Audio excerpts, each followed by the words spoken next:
This screencast will be looking at ethnicity and educational achievement. As before, we will be looking at school factors and home factors, and we'll be looking at some of the criticisms of these.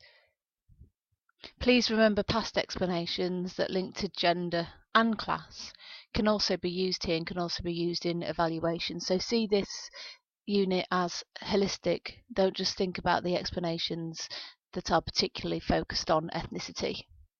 So first of all, we're going to have a look at some of the patterns and trends associated with ethnicity and achievement. Ethnicity is extremely complex and statistics don't always give us the full picture. This is because categories have changed and some categories have been left out. Ethnic categories can be extremely complicated, and many categories do not include the range of different ethnic groups. Not only is it complex looking at different ethnic groups, but we also have to think about how this intersects with things like class and gender. So when looking at ethnicity and evaluating ethnicity, we have to consider how gender and class affects those explanations. So this graph is looking at the attainment of 5 or more A to Cs by ethnicity and gender at GCSE. We can see that there are inequalities in the educational achievements of different ethnic groups. For example, whites and Asians on average do better than blacks, but there are significant variations among Asians. For example, Indians do better than Pakistanis and Bangladeshis. There are also important gender and class differences within and between ethnic groups. Among all groups other than Gypsy, Roma and traveller children, girls do better than boys. Similarly, within ethnic groups, middle class children do better than working class children. White pupils' achievements are very close to the national average, not surprisingly since whites are by far the largest group, accounting for about 4/5 of all pupils. When we look more closely, we find major class differences in their performance, with many working class white pupils performing at a lower level than that of other ethnic groups. For example, according to a DFES 2007 study, in 2006 only 24% of white boys on free school meals, which is used often to measure low income and class, gained 5 A stars to C grades at GCSE. According to Stephen Hastings, white pupils make less progress between 11 and 16 than black or Asian pupils, and it is possible that whites may soon become the worst performing ethnic group in the country because minority groups are improving more rapidly.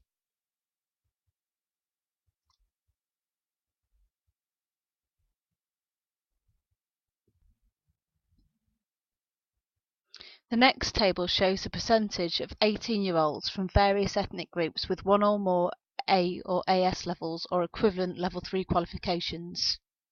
So equivalent level 3 qualifications may include BTECs.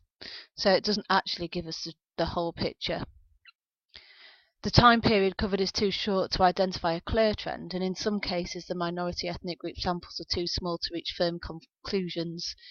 The figures generally mirror those for GCSEs, with Indians having the best results, 60% in 2006, whites around the national average, and blacks and Pakistanis or Bangladeshis having the lowest attainment. Here's another table looking at the attainment of 5 or more GCSE grades, A star to C's by ethnicity. It shows the percentage of pupils and how they improved between 1992 and 2006. During this period, the white group was usually just above average.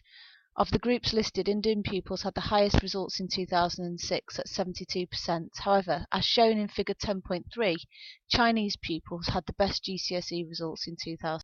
In recent years, the lower attaining groups have made the greatest gains. Between 2000 and 2006, Bangladeshi pupils gained 28 percentage points, which brought them up to the national average, followed by Pakistani pupils with a gain of 22 percentage points.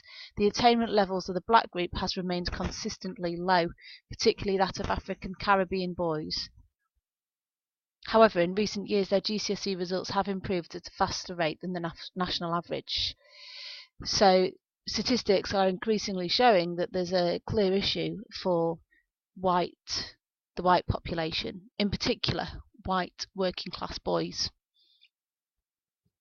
The next table looks at higher education and participation rates in 2001-2002. In 2006, the government planned to get 50% of young people aged 30 and below into higher education. This table shows entry into higher education on a full-time and part-time basis. Whites had the lowest participant rates at 38%, below Bangladeshis at 39% and black Caribbeans at 45%. At the top are black Africans at 73%, followed by Indians at 71%. Members of minority ethnic groups now make up to 16% of home undergraduates in England, nearly double their share of the population. However, there's something that the statistics don't look at, and that's the type of universities that these individuals are going to. Minority ethnic students are less likely to enter the more prestigious universities, they are more likely to drop out, and they are less likely to attain a high-grade degree. However, this is less applicable to Indian and Chinese students. Sociologists then are interested in the reasons for these differences, and many arguments have been put forward for these explanations. As with class differences, we can separate them into internal and external factors. So we have external factors outside the school and internal factors inside the school. And to look at the categories, these are very similar categories that we've looked at when we've looked at class and when we've looked at gender. So factors external to the school are cultural deprivation, material deprivation, cultural factors, racism in wider society, the media and the street culture. And then factors inside the school include labelling and racism, pupil responses and subcultures, ethnocentric curriculum, institutional racism, and marketisation and selection policies. So here's just a reminder of the things that we're going to be looking at external factors, and the next part of this screencast will be focused on external factors. So first of all, we look at the effect of the media. Sewell partly blames the media-inspired role model of anti-school black masculinity. The ultra-tough ghetto superstar, an image reinforced through rap lyrics and MTV videos. Black boys are more likely to look to the media for role models, as they lack a role model at home. The subculture of black masculinity provides a comfort zone for many African Caribbean young men. Acceptance and support from their peer group compensate for the sense of rejection by their fathers and by a society and education system that they often experience as racist. So they look to the media for black role models, and as a result they develop values of immediate gratification. They put the values of the street before the values of the school, and they wear their they see their anti-educational values as a badge to wear with pride.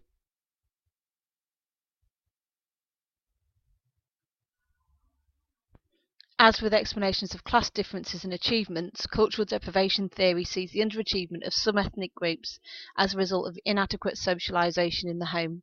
This explanation has three main aspects: intellectual and linguistic skills, attitudes and values, and family structure.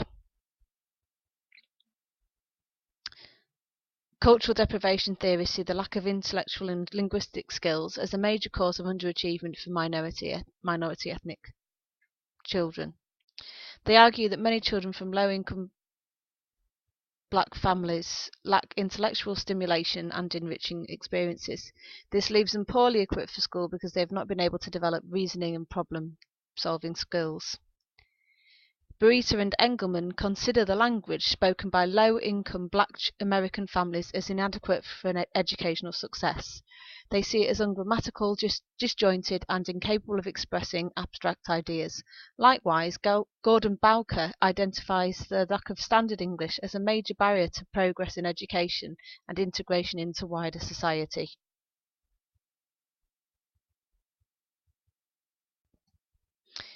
Madood also found that it is possible that lack of fluency in English amongst some Pakistani and Bangladeshi pupils could reduce their chances of gaining high qualifications. Jones argued the educational background of parents affects standards of children. 75% of Bangladeshi parents had no qualifications, and only 12% of children from this group took A-levels. There's been concern that children who do not speak English at home may be held back educationally.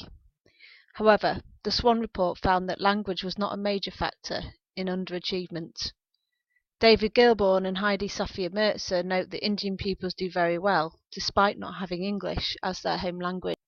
Geoffrey Driver and Roger Ballard found that despite the fact that in some Asian families English is not the main language, by the age of 16, Asian children whose main language was not English were as competent in English as their classmates.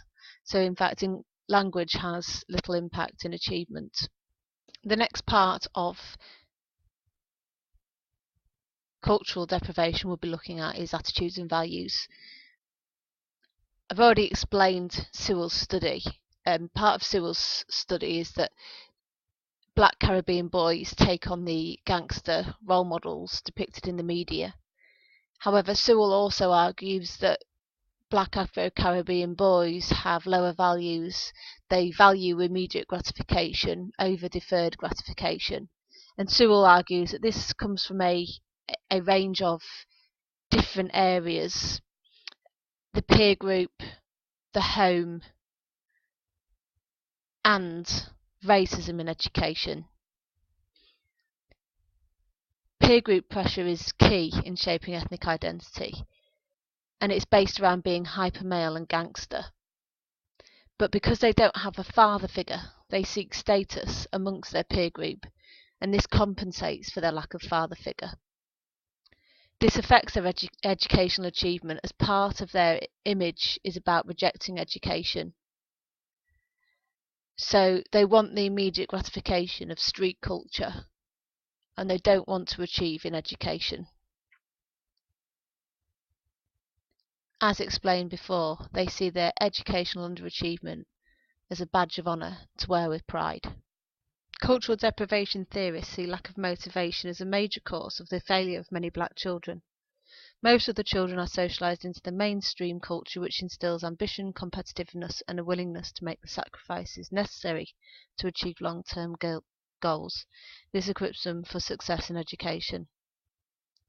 Some black children are socialised into a subculture that instills a fatalistic live-for-today attitude that does not value education and leaves them unequipped for success. Cultural deprivation theorists argue that this failure to socialise children adequately is the result of a dysfunctional family structure.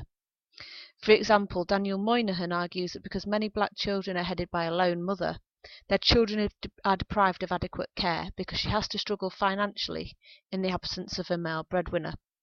The father's absence also means that boys lack an adequate role model of male achievement. Moynihan sees cultural deprivation as a cycle, where inadequately socialised children from unstable families go on to fail at school and become inadequate families themselves. The New Right put forward similar explanations. For example, Charles Murray argues that a high rate of lone parenthood and a lack of positive male role models lead to the underachievement of some minorities. Sewell argues a high proportion of African Caribbean boys are raised in lone parent families, usually headed by women, 57% compared to 25% of white families in 2001. Many boys lack a male role model and the discipline provided by a father figure.